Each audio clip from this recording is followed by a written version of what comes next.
Welcome to Calm Mind English. Some days, the task in front of you is not even that difficult. It may be one email, one message, one small chore, or one decision you have been avoiding. But somehow, your body does not move, and your mind feels crowded before you even begin. From the outside, this can look like laziness. You sit there, looking at the screen. You know what needs to be done, but you keep touching your phone, opening another tab, checking something that does not really matter. You tell yourself you will start in a minute, but the minute becomes 10 minutes, then 30. Inside, the story is different. You are not relaxed. You are not peacefully resting. A part of you is trying to push forward, while another part feels blocked, tense, and tired. That is what mental overload often looks like. It does not always look like panic. It does not always look like crying, breaking down, or losing control. Sometimes it looks very quiet. You are sitting still, but your mind is carrying too many things at once. There is the thing you need to do right now. Then there is the message you forgot to answer. There is the bill you need to check, the plan you need to make, the person you do not want to disappoint, the mistake you keep replaying, and the future you keep trying to control. All of these thoughts may not be loud by themselves, but together, they fill the room inside your head. And when the mind is full, even a small action can feel strangely heavy. You may wake up and think, today I will finally get back on track. You may even have a simple plan. Clean this, send that, start this, finish that. But when the moment comes, your brain does not feel ready. It feels like there is no clean starting point. So you look for something easier. You check your phone because the phone gives you a tiny sense of movement. You open a video because it does not ask you to decide. You scroll because scrolling gives your tired brain a path that is already made. For a short moment, it feels like relief. There is no choice to make. There is no pressure to perform. There is no big question waiting for you. But after a while, the relief turns into guilt. Now the task is still there, but you also feel disappointed in yourself. You start thinking, why am I like this? Why can I not just do one simple thing? Why do other people seem to move so easily while I keep getting stuck? This is where many people misunderstand themselves. When your mind is overloaded, starting is not just about willpower. Starting requires space. It requires your brain to choose one direction, ignore other signals, and give energy to one action. That sounds simple, but it becomes difficult when your attention is already divided before you begin.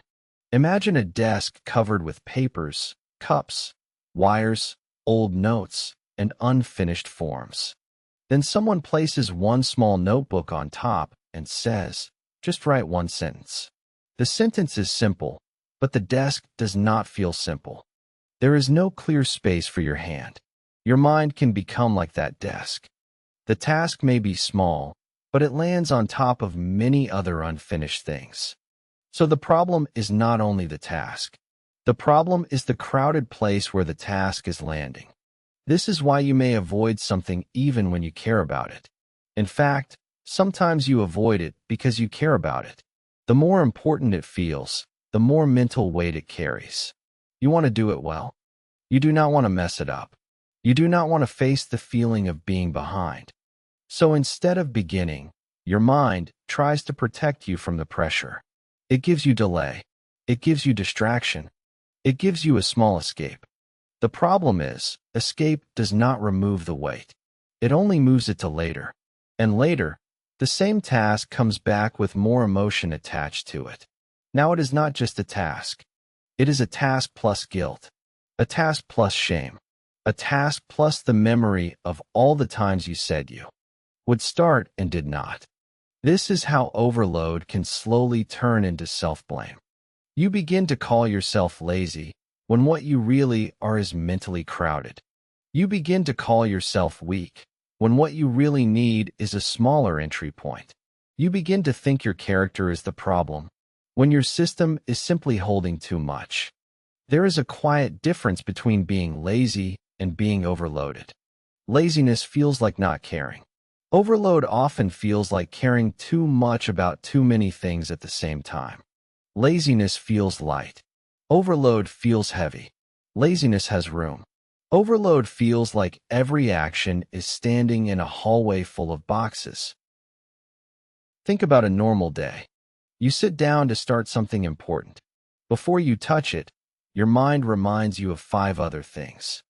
You need to reply to someone. You need to check your schedule. You need to clean something. You need to make a decision. You need to fix something that has been waiting too long. Your brain starts scanning everything at once. It is trying to protect you by keeping all problems visible. But when everything is visible, nothing feels simple. So the body stays still. This is not because you do not want a better life. It is because your mind cannot find the first clear step. It sees the whole mountain when you only need to touch one stone. A person in this state may look calm from the outside. They may even smile, answer messages, go to work, take care of others, and keep life moving. But inside, they are using energy just to hold everything together. Then, when they finally have a quiet moment, people expect them to be productive. But that quiet moment is often the first time their brain has space to feel how tired it is. So they stop, they scroll, they stare, they delay, and then they judge themselves. But judgment adds more weight to a mind that is already full. It does not create movement. It makes the task feel more personal, more emotional, and more painful to touch. A kinder and more useful question is not, why am I so lazy? A better question is, what is my mind carrying right now? This question changes the direction. It helps you see the hidden load behind the visible behavior. It helps you understand why something small feels hard today, even if you were able to do it easily before. Because your capacity is not the same every day. Some days, one simple task is truly simple. Other days, that same task arrives after poor sleep, too many decisions, emotional tension, financial worry, family responsibility, work pressure, and the constant noise of screens. The task did not change. The load around it changed. When you understand this, you stop treating every stuck moment as proof that something is wrong with you. You begin to see it as information. Your mind is telling you that it needs less noise, fewer open loops, and a smaller beginning. This does not mean you wait until life becomes easy. Life may not become easy soon. Responsibilities may still be there. People may still need you. Work may still continue. But you can stop trying to force a crowded mind to act as if it is empty. You can begin by noticing the overload before you attack yourself. When you sit in front of a task and feel resistance, pause for a moment and look at the full picture. Maybe you are not avoiding because you are lazy. Maybe you are avoiding because your brain sees too much at once. Maybe it does not need a stronger command. Maybe it needs one clear place to begin. This is the daily symptom of mental overload. A small task becomes heavy. A simple action becomes delayed. A normal day feels harder than it looks from the outside. And the first relief comes from naming it correctly. You are not lazy because you are struggling to start. You may be overloaded. And when a mind is overloaded, the answer is not more shame. The answer is to reduce the weight enough that one small action becomes possible again. A mind can become full in a very quiet way. It does not always happen because something terrible has happened. Sometimes it happens because too many small things stay open at the same time. A message you have not answered. A bill you need to check. A promise you made last week. A task at work that is not finished. A room that needs cleaning. A problem in your family that no one has fully talked about. None of these things may look heavy by itself. But the mind does not only carry one thing at a time. It carries the feeling of all of them waiting. This is why a simple task can feel strangely difficult. You may sit down to answer one email, but your mind is not only seeing that email. It is also seeing everything connected to it. The reply you need to write. The next step after the reply. The person who may ask another question. the extra work that may come after you press send. So the task on the screen looks small, but inside your mind, it opens a whole chain. Your brain is not reacting to one action. It is reacting to the hidden weight behind that action. Imagine a person named Daniel coming home after a normal day. Nothing dramatic happened. He answered messages, solved a few problems, smiled when he needed to smile, and kept moving. From the outside, his day was ordinary. But when he gets home, his mind is still running. He sees the dishes in the sink. He remembers a document he forgot to send. He thinks about money for a moment, then about his health, then about a conversation that felt a little cold. His phone lights up, and even before he reads the message, his body feels tired. He tells himself he should just clean the kitchen. It is not a big task. It may take 10 minutes, but he stands there without moving. Then the self-judgment begins. Why am I like this? Why can I not do something simple? Other people seem to handle life. I must be lazy. But the kitchen is not the real problem. The dishes are only the place where the overload becomes visible. His mind is full of unfinished loops. Each loop asks for attention. Each loop says, "Do not forget me." Each loop takes a little piece of his energy, even when he is not actively thinking about it. This is one of the hidden causes of mental overload. The brain does not like unresolved things. It keeps them near the surface because it is trying to protect you from forgetting. In a strange way, the mind keeps reminding you because it is trying to help. But when too many reminders stay open, help becomes noise. You may not hear the noise as words. You may feel it as pressure. You may feel it as restlessness. You may feel it as the urge to escape into your phone. Because the phone gives your mind a small tunnel. For a few minutes, you do not have to look at the whole room of responsibilities. You only have to scroll. This is not because scrolling is deeply satisfying. Many times, it does not even feel good. It is just easier than facing a mind where everything is asking for a decision. Mental overload often hides inside decision fatigue. You are not only tired from doing things. You are tired from choosing, comparing, remembering, planning, adjusting, and holding back emotions while life keeps moving. Should I start this first or that first? Should I reply now or later? Should I rest or keep going? Should I be patient or speak honestly? Should I save money, spend money, ask for help, stay quiet, push harder, or slow down? A tired mind does not need a huge problem to shut down. Sometimes too many small decisions are enough. This is why advice like "just start" can feel frustrating. The words are simple, but they do not touch the real pressure. Starting is not only physical movement. Starting means choosing one thing and letting the others wait. For an overloaded mind, that can feel unsafe. Because when you choose one task, the other tasks do not disappear. They stay in the background. Your brain worries that if you focus on one thing, something else will fall apart. So instead of choosing, the mind freezes. Freezing can look like laziness. It can look like procrastination. It can look like a lack of care. But inside, it is often a protection response. Your system is trying to lower demand because it feels there are too many demands already. This also explains why you may suddenly clean something unimportant instead of doing the thing that matters. You may organize a drawer instead of making an important call. You may check old photos instead of writing the document.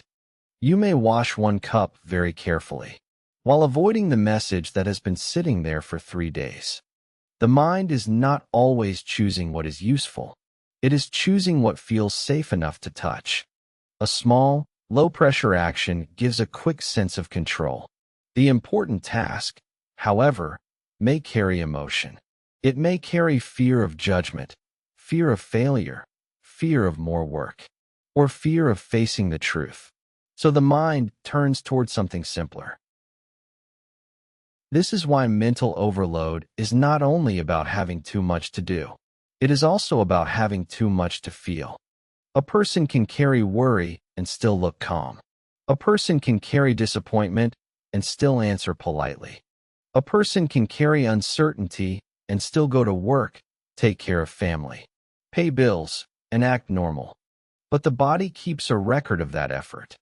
The brain keeps using energy to manage what is not being said, what is not being solved, and what is not yet clear. Over time, even normal tasks begin to arrive on top of a tired foundation. Then one day, you look at a simple action and feel no power to begin. You may think the action is the problem, but often, the action is only the final drop. The cup was already full before the task appeared. This is why blaming yourself rarely works. Shame adds one more thing for the mind to carry. Now you are not only dealing with the task, you are dealing with the task plus the story that you are weak, behind, broken, or failing. That story does not create movement. It creates more weight. A clearer way is to ask a different question. Not, why am I so lazy? But, what is my mind already carrying before this task even begins? That question changes the whole scene. You may realize that the problem is not your character. It may be the number of open tabs in your life. Some are practical. Some are emotional. Some are old. Some are small, but repeated every day. When too many of them stay open, your attention becomes divided before you even try to focus. And divided attention feels like weakness when you do not understand it. But it is not weakness. It is a mind trying to hold too much without a clear place to put it down. The hidden cause of being stuck is often not a lack of discipline. It is unmanaged mental load. The mind has too many unfinished loops, too many decisions, too many quiet pressures, and too many emotional signals asking for space. Once you see that, you do not have to solve your whole life in one moment. You only have to stop pretending that the task is happening in an empty mind. It is not. The task is happening inside a mind that has been working all day, even when no one could see it. And when you respect that truth, you can begin to work with your mind instead of fighting it. The first way to move again is not to push harder. It is to make the mind carry less. This sounds simple, but it changes the way you begin. When your mind is overloaded, a big promise can feel heavy before you even start. A full plan can become another thing to manage. Even a good goal can feel like pressure when the brain is already tired. So the question becomes smaller. What can I remove from this moment? So the next action becomes easier to touch. Maybe you sit at your desk and notice the same scene again. The laptop is open. The phone is beside your hand. There are cups, papers, messages, tabs, and small reminders everywhere. Nothing looks terrible, but everything is asking for a little piece of your attention. Before you work, you do not need to change your whole life. You can clear one small space. Move the phone a little farther away. Close the extra tabs. Put one paper in one place. Write only the next step on a blank page. Not the whole plan, only the next step. This matters because an overloaded mind does not need more noise. It needs a clear signal. When the next action is buried under 10 other thoughts, the brain hesitates. When the next action is visible, small, and close, the body can begin before the mind has time to build a wall around it. For example, instead of saying, I need to fix my whole schedule, you write, open the calendar. Instead of saying, I need to clean the whole room, you write, pick up the clothes on the chair. Instead of saying, I need to become disciplined, you write, work for 5 quiet minutes. A small action is not small because your life is small. It is small because your nervous system needs a safe doorway back into movement. Many people try to restart their life with force. They make a strict routine, promise a perfect week, and expect themselves to suddenly become a different person. But an overloaded mind does not usually respond well to pressure. It responds better to reduction. Reduce the number of choices.